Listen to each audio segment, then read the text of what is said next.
अस्सलामुअलैकुम नाजरीन, INA news के साथ मैं हूं आपकी मेज़बान मनाहिर सरफराज। नाजरीन, आज के प्रोग्राम में हमारे साथ मौजूद हैं कौमी कोहे पेमा, जिनका ताल्लुक पाकिस्तान आर्मी से है। मज़ीद वीडियो देखने से पहले हमारा चैनल सब्सक्राइब कर लें और बेल आइकन के बटन को भी ज़रूर दबाएँ। इन्होंने बहुत सारे पहाड़ सर किए, इसके अलावा ज़ाहिर ज़िया को बहुत से गोल्ड मेडल से भी नवाजा गया। आज के प्रोग्राम में ज़ाहिर ज़िया हमारे साथ मौजूद हैं। ज़ाहिर ज़िया से जानेंगे कि आखिर उन्हें किन किन गोल्ड मेडल से नवाजा गया और इस सारे सब चीज़ों के दरमियान उन्हें किन किन मुश्किलात का सामना करना पड़ा। प्रोग्राम में मजीद ताहिर किए बगैर ज़ाहिर ज़िया की तरफ बढ़ते हैं और उनसे बात का आगाज़ करते हैं। अस्सलाम वालेकुम ज़ाहिर, कैसे हैं आप?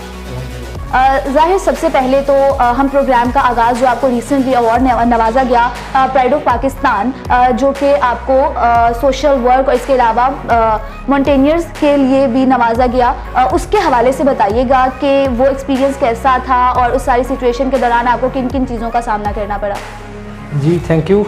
और जो प्राइड ऑफ पाकिस्तान मुझे मिला है, इसमें सबसे ज़्यादा जो इसमें मुझे जिस कैटेगरी में रखा गया था वो माउंटेनियरिंग थी, कोह पेमाई, और उसके अलावा सोशल वर्क में जो था उसमें जो नुमाया चीज़ थी वो मरी का रेस्क्यू ऑपरेशन, और उसके बाद मार्गला हिल्स पे फायर जो रेस्क्यू ऑपरेशंस वगैरह होते हैं उनमें हमने वॉलंटरीली खुद अपनी जो खिदमत थी वो सरअंजाम दी उसमें जाके। तो अगर दूसरी तरफ देखा जाए तो मेरी क्वाइट डिफरेंट लाइफ है, मतलब आर्मी से।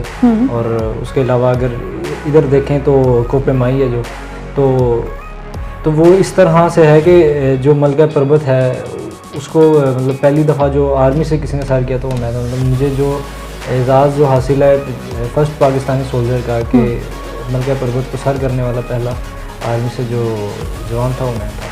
तो और दूसरी तरफ ये सोशल वर्क था। इन दोनों में जो खिदमत जो थी जो मुल्क के लिए जो भी मेरी तरफ से जो कुछ हो सका वो, और उसके जो आप रिवार्ड में या उसके एजाज़ में इस चीज़ से हमें नवाजा। ज़ाहिर, बिल्कुल आप पाकिस्तान के गुजरांवाला के काबिल फ़ख्र नौजवान हैं। ज़ाहिर, आप हमें ये बताइएगा कि आपने पाक आर्मी को कब ज्वाइन किया और आपको कोहे पेमाई का ख्याल किस एज में आया और कब आपने सफ़र का आगाज़ किया? देखें, जो एक मिसाल है कि जो आपका जो प्रोफेशन होता है अगर वो आपका पैशन हो ना तो फिर आपको एक दिन भी ड्यूटी नहीं करनी पड़ती, एक दिन भी आपको काम नहीं करना पड़ता। वो आपका शौक़ जो शौक़ ही उसकी तकमील करता है। तो जो आर्मी है वो तो मैंने at the age of 17 join की, साथ स्टडी भी की, पढ़ा भी। तो उसके बाद फिर 2013 से मैंने जो प्रॉपरली माउंटेनियरिंग में अपना वक्त देना शुरू किया, वो भी इस तरह के मतलब जब छुट्टी मिलती थी तब आहिस्ता आहिस्ता भी स्टार्ट किया और नेशनल लेवल तक इस तरह ही आया। और जो वादी कागान है और इसकी जो तमाम सिलसिले जो इसमें आके मिलते हैं, इसकी तमाम चोटियाँ मतलब आहिस्ता आहिस्ता 4th हाईएस्ट से 3rd हाईएस्ट से 2nd से 1st पे इस तरह अल्हम्दुलिल्लाह मैंने किया। और ये जो वाहिद एजाज़ जो मेरे पास है कि इन तमाम जो तीसरी, चौथी, दूसरी और पहली का ही मेरे पास है। तो इस तरह से शुरू किया कि मेरी जो प्रोफेशनल लाइफ है वो भी डिस्टर्ब ना हो, और दूसरी तरफ मार्शल आर्ट थी उसको भी मैं मतलब साथ साथ कैरी कर रहा था स्कूल के मतलब दौर से।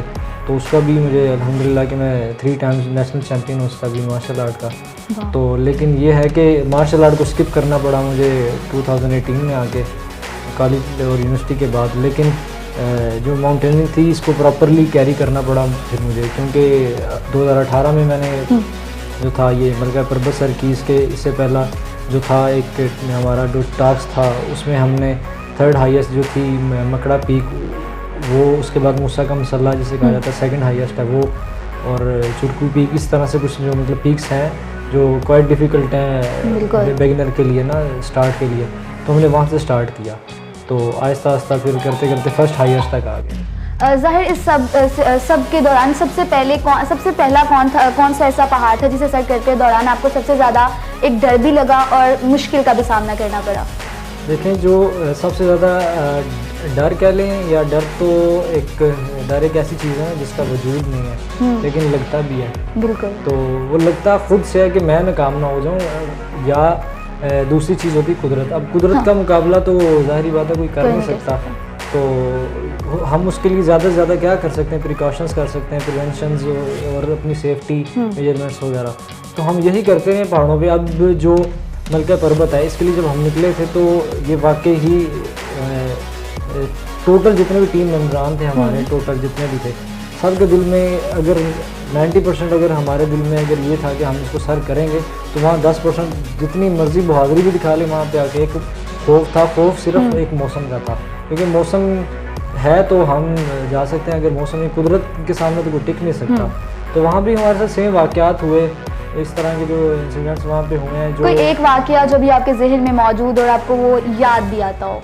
वहाँ पे ये हुआ था कि हम जब असेंडिंग कर रहे थे, चढ़ रहे थे हम, तो क्योंकि ये मशहूर थी कि ये इस पे जो भी जाता वापस नहीं आता, लोग मर जाते हैं और काफ़ी कैजुअल्टीज़ भी हैं, काफ़ी की लाशों मतलब नामो निशान भी नहीं है वहाँ पे, तो काफ़ी वहाँ पे अमवात हुई हैं।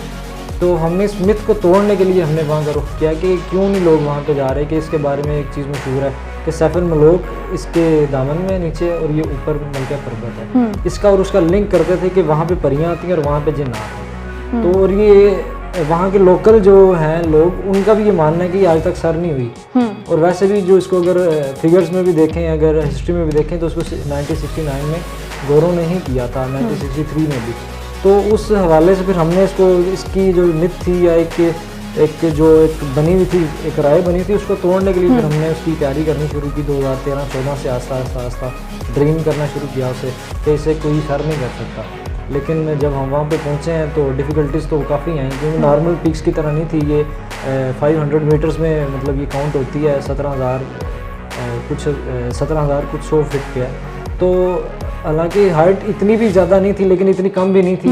लेकिन अगर उसको टेक्निकल देखें तो टेक्निकली ये most difficult peak of under 500 metre है। ये बहुत ज़्यादा ये मतलब टेक्निकल है और डिफ़िकल्ट है। और दूसरा इसका जो वो पहलू था कि यहाँ पे जिन्नात हैं, ये चीज़ें, और उनसे हम इनकार भी नहीं कर सकते, अल्लाह की मखलूक है और कुरान पाक में भी जिक्र है इन चीज़ों का। तो हमें उनसे सिर्फ प्रिकॉशंस, उनसे सेफ्टी, उनसे हमें ख़ुद को महफूज सिर्फ रखना था, और बाकी चीज़ें तो फिर जो थी वो मौसम पे डिपेंड कर रही थी। तो जब हम ऊपर पहुँचे हैं तो जब हमने सर इसको कर लिया, खुशी तो हुई, लेकिन जब करते करते जब ऊपर जा रहे थे तो तब भी डिफ़िकल्टी तो काफ़ी हुई। लेकिन खुद गर्जी तो नहीं, लेकिन एक चीज़ दिल में मेरी ये आ रही थी कि बाकी कोई करे ना करे, मैं ज़रूर करूँगा, क्योंकि मैं इसके बाद पाकिस्तान का पहला फौजी नौजवान बनूंगा जो ये करेगा। लेकिन फिर भी टीम वर्क के साथ ही चलते हैं, ये तो एक इंसान है ना, उसको दिल में आता है। लेकिन उसको फिर भी हमने जब किया, टीम वर्क के साथ ही किया। हमारे जो टीम लीडर अहमद मुश्तबा अली, वो भी काफ़ी जो नामवर पाकिस्तान के कोफ में आए, तो इस तरह से उनके साथ उनकी ज़ेर निगरानी में हम जब पहुँचे हैं, कर ली। फिर वापसी पे का जब हमने सफ़र शुरू किया ना, तो हमें ये डर आ गया कि अब यहाँ पे कोई मसला ना आ जाए, क्योंकि सर हो जाती है लेकिन वापसी बहुत कम लोग उतरते हैं।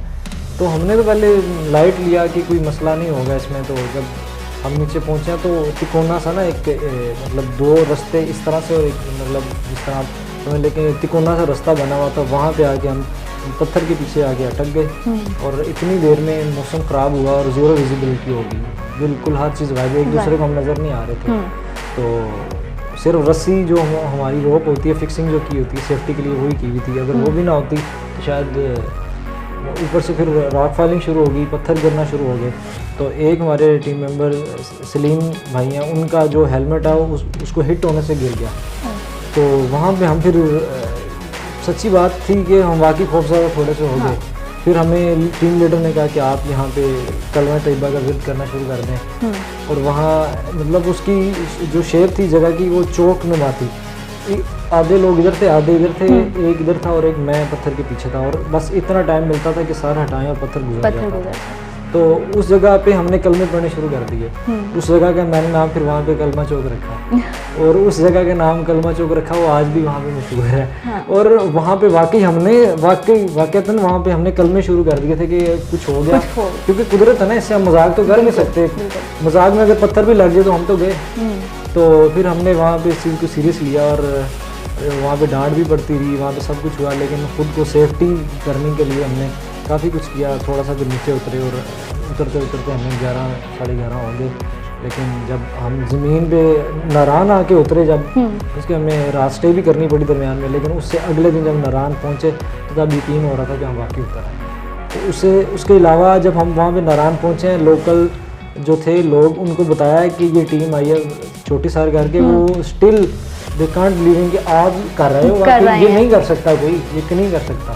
तो हमने उनको टॉप की तस्वीरें दिखाई है, देखो फिलहाल हमारा तो उनसे मुकाबला नहीं था। हाँ। हमने तो अपनी रेलिवेंट डिपार्टमेंट्स हैं उनको हमने अपने प्रूफ देने थे, GPS देना था। हाँ, तो मतलब इन चीज़ों पे ना ये चोटी ये नहीं होती कि मैं पहुँच आया हूँ और तस्वीर खींच ली, इस तरह नहीं।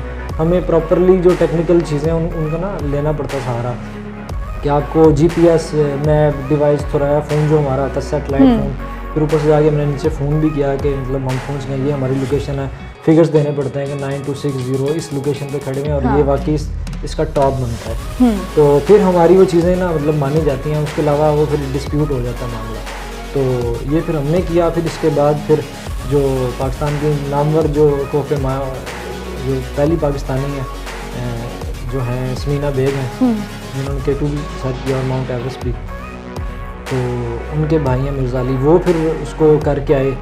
तो उसके बाद फिर लोगों को यकीन हुआ कि वाकई ये सर हो सकता है। बिल्कुल एक कॉन्सेप्ट था लोगों के दिमाग में, चाहे बहुत सी मुश्किलात के बाद, लेकिन आप उस चीज़ में कामयाब रहे, उस चीज़ पे पाकिस्तान को आप पर फख्र भी है। ज़ाहिर अब तक आपको किन किन गोल्ड मेडल्स से नवाजा गया है, इस बारे में हमें थोड़ा सा बता दें।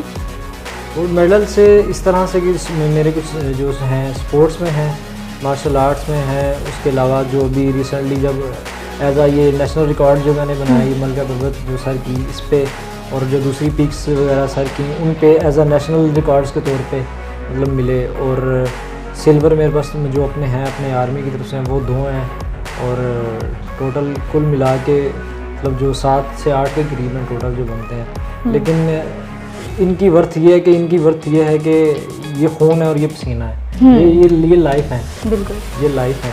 तो इनको उस निगाह से मैं देखता हूँ कि ये सिर्फ एक वज़न नहीं है, ये सिर्फ एक टुकड़ा नहीं है, ये एक ज़िंदगी का असासा है कि ये एक यादगार है ज़िंदगी की, मेहनत है। ज़ाहिर बहुत मुश्किल है ये सीन, मतलब पूरा एक पहाड़ों को सर करना, ज़िंदगी और मौत के बीच एक तरह से आप लड़ रहे होते हैं। कभी किसी ने रोका नहीं कि रहने दो, क्या या फैमिली की तरफ से फुल सपोर्ट थी आपको? फैमिली की तरफ से तो शुरू से मुझे फुल सपोर्ट रही है, और मेरा एक ये भी बल्कि मशवरा भी कह लें या एक सजेशन के तौर पे भी, कि जिस बच्चे को जो बनने का शौक़ हो ना उसको उसी अगर एक बच्चे को अगर शुरू से बनने का शौक़ अगर डॉक्टर है ना, उसको 5 साल की एज से उसको डॉक्टर्स के रिस्पेक्ट, उसको डिग्निटी, उसकी रिस्पेक्ट, उसका माशरे में एहतराम, उसको बचपन से डॉक्टर अली कहना शुरू कर दें, और माशाल्लाह बड़ा होगा डॉक्टर बन के दिखाएगा, और अच्छा बन के दिखाएगा, ऑर्डिनरी नहीं और एक्स्ट्रा ऑर्डिनरी बन के दिखाएगा। मुझे शुरू से आर्मी का शौक़ था, तो मुझे मेरे अब्बू ने शुरू से ही मतलब मेरे वालिदैन ने उसी तरफ ही मेरा इंटरेस्ट रखा कि ये बच्चा उस तरफ जाना चाह रहा है, इसको वही अभी से बनाना शुरू कर दो। फिर पहाड़ों का था, जो मैं खुद मेरी पैदाइश भी मतलब पहाड़ों की है, कोयटा की मेरी पैदाइश है, तो फिर उस हिसाब से तो मुझे उन कामों से रोका नहीं कभी किसी ने, एनकरेज करते रहे हैं। और कभी नहीं हुआ कि मैं अगर कहीं गया हूँ या कुछ हुआ है तो मैं मतलब वहाँ पे मैं डिसाइड हो जाऊँ कि मुझे घर वालों से सपोर्ट नहीं है। गवर्नमेंट से मिले ना मिले, डिपार्टमेंट से मिले ना मिले, जब आपको घर वाले सिर्फ ये कह देना कि शाबाश बेटा, तो आपका पसीना खुश्क हो जाता है, आप मतलब पे ऑफ आपको हो गया है बस। बिल्कुल। और वालिदैन के सपोर्ट से आज माशाल्लाह आप एक कामयाब नौजवान और एक तमाम लोगों के लिए एक आइडियल भी हैं। ज़ाहिर बहुत शुक्रिया आपसे बात करने का, और बहुत सी चीज़ें हैं जो हमने आपसे सुनी। ज़ाहिर लास्ट क्वेश्चन मुझे ये बताइएगा कि नेक्स्ट क्या प्लान हैं आपके? नेक्स्ट ये है कि अभी तो जिस तरह रिसेंटली मेरी 3 मंथ्स पहले हिप जॉइंट की सर्जरी हुई है, जो मैं बॉर्डर पे इंजर्ड हुआ था, तो उसके बाद ये है कि अभी मेरी सुबह जो है इंशाल्लाह राइट हिप जॉइंट मेरी सर्जरी है। इसके बाद मुकम्मल तौर पे 1 साल के अंदर अगर मैं इंशाल्लाह रिकवर हो गया तो फिर इसके बाद इंशाल्लाह जो प्लान्स हैं वो नेपाल के लिए हैं, माउंट एवरेस्ट के भी हैं, और पाकिस्तान में जो K2 के आसपास जो कुछ ऐसी पीक्स हैं, G2 है, गैशाबुरम है, और उसके बाद ब्रॉड पीक है, इनके लिए ट्राई करूँगा इंशाल्लाह। तो मेरे तो एम उस तरफ ही मतलब वापस उसी तरफ जा रहे हैं, लेकिन सबसे पहले सेहत है, अगर ये नहीं करूँगा तो खुदकुशी की मुतरादिफ हो जाता है कि अपने आप को उस चीज़ में धकेलना। बिल्कुल।